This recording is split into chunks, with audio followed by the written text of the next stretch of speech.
தினமொரு வசனம்.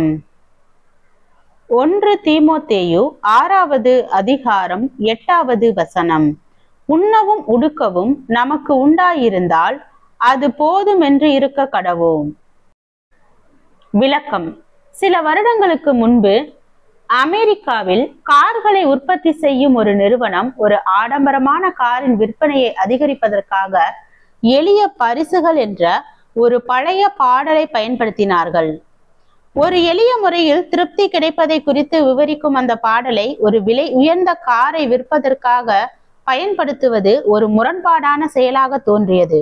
அந்த பாடலின் வரிகள் இவ்வாறு கூறுகின்றது: அது எளிமையை பெறுவதற்கான பரிசு, விடுதலையை பெறுவதற்கான பரிசு, நம்மை நோக்கி வரும் பரிசு. ஒருவர் திருப்தி அடைவது என்பது ஒருவரிடம் உள்ள நகைகளிலோ பணத்திலோ உணவினாலோ அல்ல என்று வேதாகமம் கூறும் உண்மையை ஏற்றுக்கொள்வது நமக்கு கடினமாக இருக்கிறது. நாம் உலக பிரகாரமான செல்வத்தினால் திருப்தி அடைய முடியாது. அப்போஸ்தலனாகிய பவுல் போதும் என்கிற மனதுடனே கூடிய தேவ பக்தியை மிகுந்த ஆதாயம் என்று அழைக்கிறார். உண்ணவும் உடுக்கவும் நமக்கு உண்டாயிருந்தால் அது போதும் என்று இருக்க கடவோம் என்ற பவுலின் வார்த்தைகள் நம்மை போலவே தீமோத்தேயுவிற்கும் சிறிது அதிர்ச்சியை அளித்திருக்க கூடும்.